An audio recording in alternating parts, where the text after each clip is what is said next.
반갑습니다. 치병근 세무사입니다. 오랜만에 인사드리는 것 같습니다. 그동안 좀 바빴습니다. 책도 개정 작업도 좀 하고, 또 저희 이제 세무 대리인들 입장에서 요즘 이제 신고 기간이거든요. 법인세 신고하고, 그동안 현황 신고하고, 부가세 신고하고 하느냐고 좀 정신이 없었습니다. 이번에 2020년 판으로 해서 주택임대사업자의 개정판, 주택임대사업자의 모든 것이라는 이제 개정판이 나왔고요. 오늘부터 해가지고 총 16강으로 해가지고 이 주택임대사업자의 모든 것 개정판을 기준으로 해가지고 각 챕터별로 주요 핵심 내용들을 한번 강의 이렇게 해보도록 하겠습니다. 오늘 그 첫 번째 시간입니다. 오늘은 주택임대사업자의 등록부터 말소까지라는 그 주제를 갖고 한번 얘기를 해볼 텐데, 이 챕터에서 제가 여러분들한테 좀 알려드리고자 하는 핵심 내용은 주택임대사업자 등록을 어떻게 하는지, 그리고 등록 요건이 어떻게 되는지, 또 우리가 이제 주택임대사업자 등록을 했었을 때 등록하고 보유하고 그다음에 의무임대 기간을 지나서 나중에 처분할 때까지 해야 되는 몇 가지 이제 의무사항들이 있습니다. 그런 내용들이 어떤 것들이 담겨져 있는지에 대해서 한번 살펴보도록 하겠습니다. 먼저 우리가 주택임대사업자 등록을 하는 가장 큰 이유는 뭐죠? 당연히 세제 혜택을 적용받기 위함입니다. 세제 혜택을 적용받으려면 두 가지 요건을 충족을 해야 됩니다. 첫 번째는 지방자치단체에 주택임대사업자로 등록을 하고, 그 다음에 세무서에 이제 사업자로 등록을 해야 됩니다.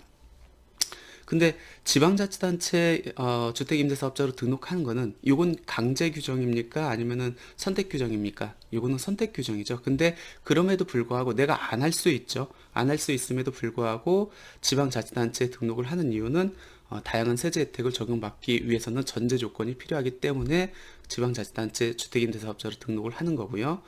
다음으로 이제 세무서에 임대사업자 등록을 하는 거는 이건 선택 규정이에요? 아니면은 강제 규정이에요? 요거는 임대 주택을 내가 몇 채 가지고 있느냐에 따라 다르죠. 즉 임대 소득에 대해서 과세 대상자는 올해부터 무조건 강제로 사업자 등록을 해야 되는 게 의무화됐고, 그렇지 않다. 나는 한 채만 갖고 그다음에 고가주택도 아니고 월세 소득을 받고 있다. 아니면 나는 세 채 이하의 전세만 주고 있다. 라고 했었을 때는 굳이 내가 임대 소득에 대해서 과세 대상자는 아니죠. 그럴 경우에는 굳이 세무서에 사업자 등록을 하지 않아도 됩니다. 그럼에도 불구하고 지방자치단체 아까 말씀드렸던 지자체뿐만 아니라 세무서에 임대사업자 등록을 하는 이유는 다양한 세제 혜택을 적용받기 위함 때문에 그렇다라고 이렇게 보시면 될 것 같고요. 그런 전제 조건을 갖고 한번 강의를 한번 진행해 보도록 하겠습니다. 그리고 저희 홈페이지하고 유튜브, 그 다음에 블로그에 가시면은 주택임대사업자뿐만 아니라 다양한 세무 정보들을 이렇게 찾아볼 수 있으니까 한번 들어가 보시면 될 것 같고요. 제가 강의는 주택임대사업자의 모든 것 2020년 개정판을 갖고 하는데, 그 프레젠테이션의 위에 보시면은 페이지 수를 기재를 했습니다. 그러니까 여러분들이 책을 보면서 그 페이지 이렇게 확인하면서 제 강의를 들으시면은 더욱 효과적이지 않을까 생각됩니다. 먼저 민간 임대주택법에 따른 임대주택을 구분 한번 해보도록 하겠습니다. 두 가지 구분에 따라서 이렇게 나눠볼 수 있습니다. 첫 번째는 취득 유형입니다. 취득 유형에 따라서는 건설 임대주택하고 매입 임대주택으로 구분해 볼 수 있고, 건설 임대주택은 말 그대로 내가 건설을 해가지고 이거를 임대주택으로 등록한다. 그럴 경우에 건설 임대주택이고, 매입 임대주택은 내가 소유권을 취득을 해가지고 임대주택으로 등록했었을 때 매입 임대주택입니다.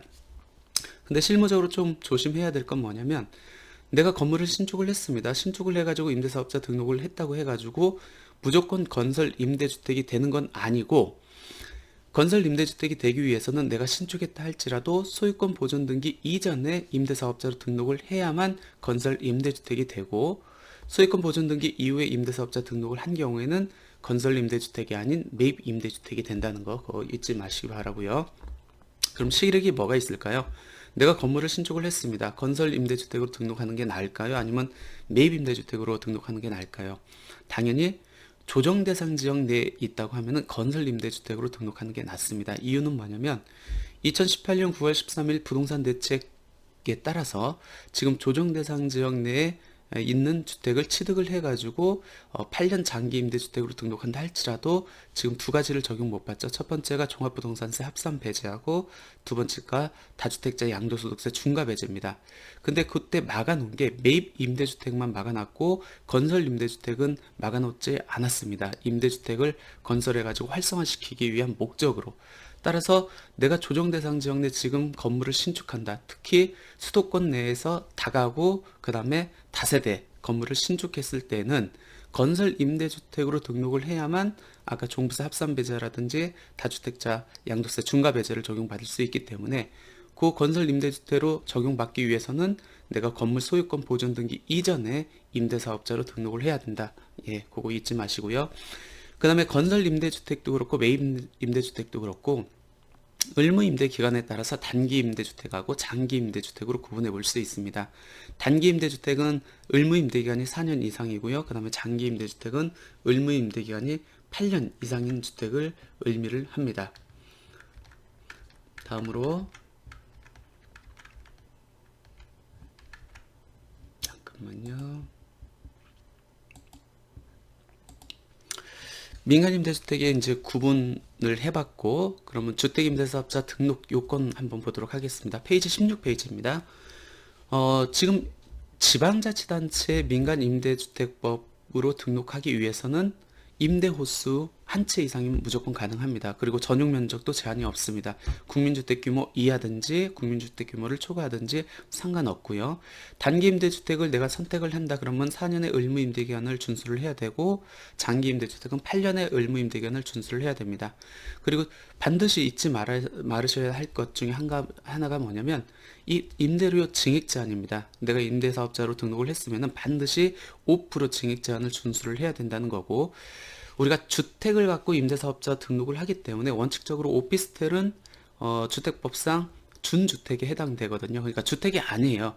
그럼에도 불구하고 오피스텔이 임대에 공하는 기여도가 상당히 크죠. 따라서 전용 면적 85제곱미터 이하이고 주거로 쓰는 오피스텔은 예외적으로 주택으로 준해서 봐가지고 임대사업자 등록을 할 수 있는 길을 열어줬습니다. 따라서 주거용 오피스텔도 전용 면적이 85제곱미터 이하이면은 임대사업자 등록을 할 수 있고, 임대사업자 등록을 할 때는 물건지도 할 수 있지만 주소지 관할 시군구로 하는 게 원칙이다라고 보시면 될 것 같습니다.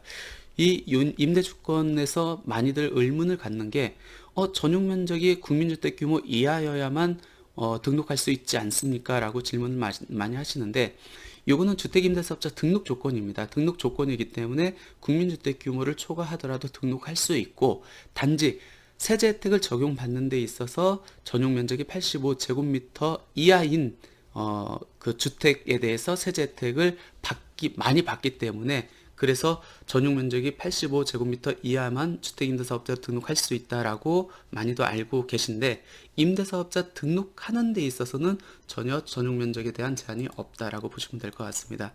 임대사업자 등록할 때 조금 조심하셔야 될 게 신청일과 등록일입니다. 내가 특히 5월 말에 임대사업자 등록을 신청을 합니다. 신청하면은 지방자치단체에서 신청서를 받고 등록 여부를 이제 결정을 하는데, 이 신청일로부터 최종 등록 확정일까지 보통 5일 정도가 이렇게 소요가 됩니다. 근데 문제는 뭐냐면, 주택임대사업자로 등록을 한다고 하면은 여러 가지 세제 혜택을 적용받기 위한 목적이 가장 큰데, 그 중에 하나가 이제 종합부동산세하고 재산세도 감면을 받을 수 있거든요. 일정 요건을 충족했을 때. 근데 이 두 세목, 즉 보유세 일종이죠. 얘네들은 6월 1일자를 기준으로 해가지고 감면 적용 여부가 달라집니다. 그럼 내가 5월 29일 날 만약 임대사업자 등록을 신청을 했는데, 지방자치단체에서 6월 2일 날 임대사업자 등록을 확정을 했습니다. 그렇게 되면은 나는 올해분에 대한 재산세하고 종합부동산세 감면을 못 받는다는 얘기거든요. 따라서 5월 말에 신청을 하시는 분들은 조금 담당자들한테 말을 해가지고 일찍 등록증을 발급받을 수 있도록 요청을 하든지, 아니면 조금 5월 중순이라든지 조금 초순에 이렇게 땡겨가지고 여유롭게 등록을 하시는 게 나을 것 같습니다. 임대사업자 등록을 하는 방법은 두 가지입니다. 첫 번째는 온라인상에서 렌트홈을 통해서 임대사업자 등록을 하는 방법하고, 두 번째는 내가 살고 있는 주소지 관할 지방자치단체에 가가지고 직접 신청하는 방법이 있습니다. 주소지 관할 지방자치단체에서 신청을 하기 때문에 뭐 임대사업자 등록 신청하는 거는 크게 어렵지는 않을 것 같아요. 근데 문제는 뭐냐면 내가 임대사업자 등록을 하면은 그 이후에 임대차 계약을 하면은 그 계약 내용에 대해서 이제 최초 신고나 변경 신고를 해야 되는데 그 최초 신고나 변경 신고는 주소지가 아닌 물건지에서 하게 되어 있습니다. 문제는 뭐냐면 제주도에 사시는 분이 서울의 용산에 있는 뭐 다가구 주택을 이렇게 임대 등록을 했다고 가정을 해볼까요? 그럼 제주도에서 서귀포에 사시는 분이면 서귀포 시청에 가가지고 이제 임대사업자 등록을 신청을 하겠죠.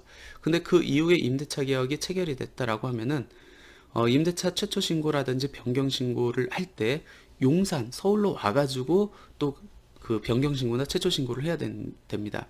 이거는 임대차 계약이 있을 때마다 해야 되는 거기 때문에 굉장히 번거로워요. 그래서 저는 이렇게 추천해드리고 싶은 거는 렌트홈, 즉 온라인상에서 임대사업자 등록을 하고 관리하는 게 훨씬 낫지 않을까라는 생각에서 이걸 추천드리고 싶고요.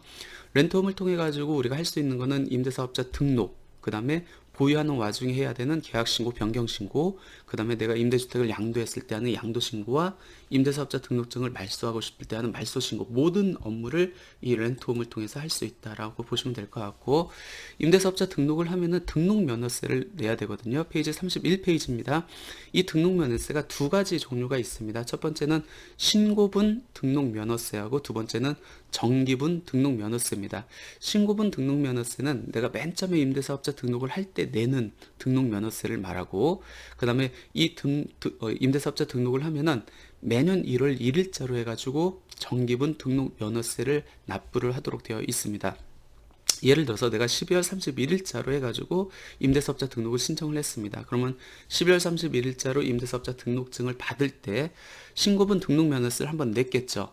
그리고 1월 1일이 도래합니다. 그러면 하루 있다가 바로 정기분 등록면허세도 납부를 해야 된다. 아마 임대사업자 등록증이 이미 가지고 있는 분들은 올해 1월 1일자로 해가지고 아마 그 등록면허세 내라고 이렇게 그 고지서가 나왔을 겁니다. 이러한 등록면허세는 내가 주택을 몇 채 임대사업으로 등록을 하고 있는지, 또 그 임대주택이 있는 시군구의 시군구가 어딘지에 따라서 좀 다양하게 구분되어 있습니다. 임대사업자 등록증이 이제 지방자치단체에서 발급되면 이렇게 생겼어요. 그리고 그 옆에 사업자 등록증은 요건 이제 관할 세무서에서 발급해 주는 건지 이 두 개가 있습니다. 이 양쪽 두 개를 해야 다양한 국세 혜택을 적용받을 수 있고, 이 임대사업자 등록증을 보면은 민간임대주택의 종류에 아까 제가 말씀드린 장기 임대인지 단기 임대인지 그리고 건설 임대인지 매입 임대인지 이렇게 구분이 되는데, 중요한 거는 여기 그 민간임대주택의 종류 한번 볼까요? 어떤 거는 매입임대주택, 어떤 건 준공공임대주택, 어떤 건 단기, 어떤 건 장기 일반 민간임대주택, 이렇게 굉장히 다양하게 이렇게 명칭이 규정되어 있습니다. 이건 왜 그러냐면 민간임대주택법이 몇 차례 거쳐서 이제 개정이 됐습니다. 개정이 되면서 그 당시 법에서 규정하는 민간임대주택법의 이름이 다 달랐어요. 그렇기 때문에 내가 등록할 당시 그 법에서 규정하고 있는 임대주택에 대한 이름에 따라 가지고 이름에 따라서 이제 등록증상에 기재가 되는데, 그 등록증상에 기재된 그 등록했었을 때 이름이 어떻게 불렸느냐에 따라서 그 다양한 이름이 붙어 있습니다. 여기서 보시면은 이 매입 임대주택은 옛날에 5년짜리였고 준공공 임대주택은 옛날에 8년짜리였습니다. 이 준공공 임대주택이 지금 명칭이 바뀌어서 장기 일반 민간 임대주택이 되는 거고요. 그 다음에 단기 임대주택은 의무 임대 기간이 4년짜리인 임대주택을 의미를 합니다. 우리가 임대사업자 등록을 하면 준수해야 될 각종 몇 가지 신고가 있습니다. 첫 번째, 임대사업자 등록할 때 이제 임대사업을 시청에 이제 등록을 하고, 그럼 임대사업자 등록증이 나왔겠죠? 그러면은 내가 임대사업자 등록인으로서의 신분을 갖게 되고, 그 와중에 임대사업자를 보유했을 때 해야 되는 신고가 임대차 계약 신고라고 있습니다. 이 임대차 계약 신고는 최초 신고하고 변경 신고하고 구분이 되거든요. 그건 제가 조금 이따 이제 말씀을 드리고, 그리고 이 임대주택을 처분을 한다라고 했었을 때 때에 따라서 양도 신고 또는 허가 신청, 그 다음에 말소 신고를 해야 됩니다. 중요한 거는 내가 임대사업자를 등록하고 보유하고 처분했었을 때 신고해야 되는 각 항목이 관할 지방자치단체가 다 다르다는 거예요. 내가 임대사업자를 등록을 해가지고 취득했습니다. 그래서 임대사업자 등록할 때는 임대사업자의 주소지 관할 지방자치단체가 관할 지방자치단체가 되는 반면에 보유 단계에서 해야 되는 것, 즉 임대차 최초 신고라든지 임대차 계약 변경 신고는 이건 물건지 관할 지방자치단체에서 해야 됩니다. 그리고 처분 단계에서 양도 신고라든지 허가 신청, 말소 신고는 이건 임대사업자의 주소지. 쉽게 생각하면은 취득과 처분과 관련된 거는 임대사업자의 주소지 관할 지방자치단체에서 하는 거고, 보유하는 와중에 해야 되는 최초 신고, 변경 신고는 물건지에서 해야 된다. 따라서 관리하기가 좀 편하려면은 렌톰이라는 온라인상에서 관리하면 편하다라고 보시면 될 것 같습니다. 먼저 임대사업자 등록은 제가 말씀을 드렸고, 이제 보유하는 와중에 해야 되는 임대차 계약 신고 한번 보도록 하겠습니다. 임대차 계약 신고는 두 가지로 구분돼요. 최초 신고하고 변경 신고. 최초 신고는 임대사업자를 등록을 하고 임대차 계약을 체결을 했습니다. 그러면은 그 첫 번째 임대차 계약에 대해서 신고하는 게 최초 신고입니다. 이 최초 신고는 임대차 계약 체결일로부터 3개월 이내 어디 물건지 관할 지방자치단체에 신고를 해야 되고, 지금은 법이 개정돼 가지고 내가 임대차 계약이 체결돼 있는 상태에서 임대사업으로 등록을 합니다. 그럴 경우에는 임대주택으로 등록한 날로부터 3개월 내에 기존의 임대차 계약이 체결된 내용을 신고를 해야 됩니다. 그리고 당연히 이 최초 신고할 때 임대차 계약은 표준 임대차 계약서를 첨부를 해야 되는데, 이미 임대가 되어 있는 것들은 임대차 계약을 이미 신고를 했을 거 아니에요. 그럼 표준 임대차 계약서를 작성하라고 하면은 번거로움이 발생하기 때문에 그 최초 신고할 때는 기존 임대차 계약서를 첨부해 가지고 지방자치단체에 신고해도 무방하다. 최초 신고를 하고 나서 또 임대 계약이 변경이 됐습니다. 그럴 경우에는 변경 신고라는 걸 해야 됩니다. 즉 임대차 계약 최초 신고 이후에 변경된 내용에 대해서 임대차 계약을 변경한 날로부터 3개월 이내 어디에다 임대주택 관할 소재지에다 하는 겁니다. 묵시적 갱신이 돼가지고 별도로 임대차 계약서를 작성하지 않았다 할지라도 현재 묵시적 갱신이 이루어진 경우에도 반드시 임대차 계약 변경 신고를 해야 되는 거고, 그럼 묵시적 갱신이 됐을 때 표준 임대차 계약서를 갖고 변경 신고를 해야 됩니까? 라는 이제 질문이 있을 수 있는데, 묵시적 갱신이 됐어요. 근데 기존에 내가 표준 임대차 계약서로 한번 신고 들어간 내역이 있으면은 신고를 안 해도 되고, 왜? 계약 내용이 변동된 게 없잖아요. 임차인 동일하고 임대료 동일하고.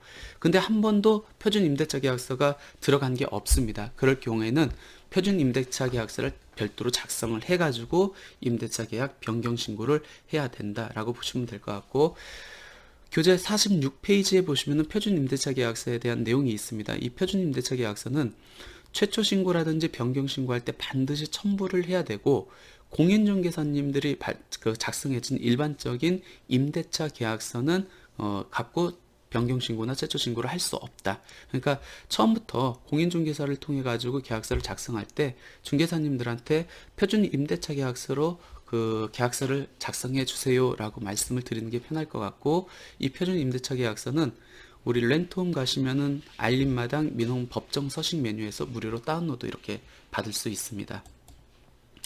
최근에 아마 이 등록 임대주택 임대차 계약 자진 신고 그 안내문이 많이 그 배포가 됐을 겁니다. 아마 받아보신 분들이 많이 있을 건데, 내용은 뭐냐면 우리가 임대사업자 등록을 하고 임대차 계약이 있었을 때는 아까 말씀드린 최초 계약이라든지 변경 신고를 해야 되는데, 그동안 안 한 사람들 2020년 6월 30일까지 해라. 이 두 개의 신고를 제대로 안 했을 때 최대 과태료가 1,000만 원까지 부과가 되거든요. 근데 2020년 6월 30일까지 하면은 자진 신고를 하면은 과태료 부과 안 할게. 그러니까 알아서 자진 신고해 라는 이제 안내문입니다. 2020년 3월 2일부터 6월 30일까지 개인 임대 사업자는 현재까지 계약 신고 또는 변경 신고를 안 한 사람들은 하라는 거고, 그럼 어떤 항목에 대해서 임대차 계약 자진 신고를 해야 됩니까? 2012년 2월 5일 이후 계약건부터 해가지고 신고 안 된 것들은 하고, 묵시적 갱신이 된 경우에도 그동안 신고 안 했던 것들은 하라는 겁니다. 또 임대주택을 등록한 시점이 2019년 10월 24일 이후인 경우에는 내가 임대가 종전에 되어 있는 상태에서 임대사업자 등록을 한 경우에도 기존 임대 내역을 신고했어야 되거든요. 그것도 이제 신고를 해라. 근데 조금 주의하셔야 될 게, 분명 지방자치단체에서 과태료를 부과를 하지 않는다고 했는데 이 임대차 계약 신고 또 변경 신고, 그러니까 최초 신고나 변경 신고를 우리가 이제 지금 만약 자진 신고해 가지고 한다고 합시다. 근데 그 백데이터를 갖고 추후에 5% 증액 제한을 준수를 했는지 그 여부들을 판정하기 때문에 이번에 자진 신고할 때 특히 임대료에 대한 내용은 별도 한번 확인하시고 하셔야 됩니다. 왜 그러면 5% 증액 제한을 준수한 내용이 들어간다고 하면은 나중에 과태료 대상이 될 수 있기 때문에 반드시 자진 신고를 하고자 할 경우에는 5% 증액 제한 준수가 됐는지 여부를 반드시 확인하고 해야 된다. 그럼 우리가 이제 임대주택을 보유했을 때 해야 되는 임대차 계약 신고, 즉 최초 신고하고 변경 신고에 대해서 살펴봤고, 임대주택을 처분했을 때 해야 되는 신고들이 이제 세 가지가 있습니다. 양도 신고, 허가 신청, 말소 신고가 있는데 이 중에서 먼저 양도 신고 한번 보겠습니다. 양도 신고는 내가 임대사업자로 등록을 하면은 단기 임대 같은 경우는 4년, 장기 임대는 8년의 의무 임대 기간을 준수를 해야 됩니다. 그 의무 임대 기간에 주택을 팔 수는 있는데 팔면은 과태료가 한 채당 3천만 원씩 부과가 됩니다. 근데 유일하게 이 과태료를 적용 안 받을 수 있는, 즉 의무 임대 기간에 임대주택을 양도해도 과태료 적용이 안 되는 사항이 두 가지가 있습니다. 그게 이제 첫 번째 포괄 양도 양수라는 거하고 두 번째 양도 허가 신청으로 인해 가지고 허가를 받아서 임대주택을 양도하는 경우가 있는데 그 첫 번째 포괄 양도 양수로 넘겼을 때 하는 신고가 양도 신고입니다. 이렇게 하면은 과태료 부과가 안 된다는 안 된다는 거겠죠. 근데 중요한 게 이 포괄 양도 양수가 일정 요건을 충족해야 됩니다. 내가 주택임대사업자의 신분을 갖고 있고 포괄 양도 양수로 저 사람한테 양수인한테 넘기는 거기 때문에 반드시 양수자도 주택임대사업자로 등록을 해야 됩니다. 그러니까 나도 임대사업자, 사는 사람도 임대사업자로 해서 내 임대주택의 모든 권리 의무를 그대로 승계를 한다라고 했었을 때 이 민간임대주택 양도신고서를 제출을 하고 넘기면은 과태료 적용이 안 된다는 내용입니다. 교재 50페이지입니다. 임대주택 양도 허가 신청은 뭐냐면 아까 그거는 임대사업자 대 임대사업자로 임대주택을 넘기는 거잖아요. 이 양도 허가 신청은 뭐냐면 주택임대사업자의 신분을 주택임대사업자의 신분이 아닌 사람한테도 넘길 수 있다는 겁니다. 근데 요건이 조금 까다로워요. 법에서 딱 정해진 요건 외에는 양도허가를 할 수가 없습니다. 이건 내가 지방자치단체 이렇게 넘길 테니까 허가를 해주세요 라고 요청을 하는 거고 지방자치단체에서 허가 신청을 한 경우에만 요 혜택이 적용이 됩니다. 첫 번째는 파산이고요. 두 번째는 부도, 세 번째는 2년 연속 적자가 발생한 경우, 네 번째는 부의 영업 현금 흐름이 발생한 경우, 그 다음에 세 번째는 임대를 도저히 할 수 없다라고 해가지고 법정 사유에 해당하는 경우, 그 다음에 네 번째는 여섯 번째는 재개발 재건축으로 해서 임대주택이 철거된 경우, 이런 경우에만 내가 지방자치단체 허가를 해가지고 허가를 받아가지고 임대사업자가 아닌 자한테 양도했었을 때 과태료 부과가 안 된다. 이 민간임대주택 양도 허가 신청서는 아래와 같습니다. 그 다음 마지막으로 해야 되는 게 임대주택 말소 신고입니다. 우리 주택임대사업자의 모든 것 교재 페이지 61페이지고요. 이 1번부터 9번, 9번까지 요 사유에 들어가면은 임대주택 말소 신고를 해야 됩니다. 안 했을 때 또 과태료가 있고, 이 중에서 좀 주의하셔야 될 게 5번 한번 볼까요? 포괄 양도 양수로 민간임대주택을 양도한 경우, 요거는 내가 넘겼기 때문에 더 이상 내가 임대주택 사업 등록증을 가지고 있을 이유가 없죠. 그랬을 때 말소 신고를 하라는 거고 지방자치단체에. 6번 양도허가를 받아 민간임대주택을 양도한 경우, 이것도 마찬가지겠죠. 7번 임대 조건을 위반한 경우, 임대 조건을 위반한 경우에는 과태료가 부과가 되겠죠.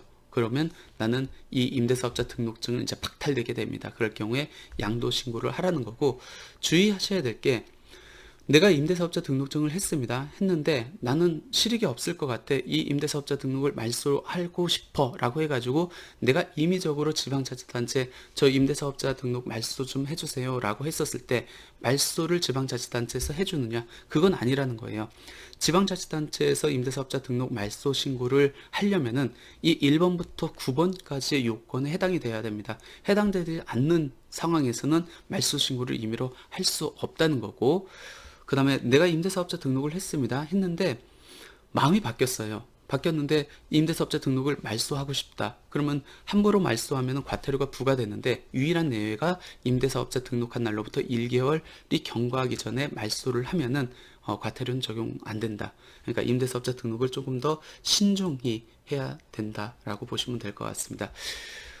2020년 개정판 주택임대사업체 모든 것 오늘 이제 첫 번째 시간이었습니다. 오늘 배우는 건 오늘 이렇게 같이 살펴본 건 뭐냐면 주택임대사업자 등록부터 말소까지 이제 계속적으로 주택임대사업체 이제 득에 대한 부분, 그 다음에 실에 대한 부분 각 챕터별로 주요 핵심 내용을 앞으로 살펴보도록 하겠습니다. 예, 오늘 강의 여기서 마치겠습니다. 감사합니다.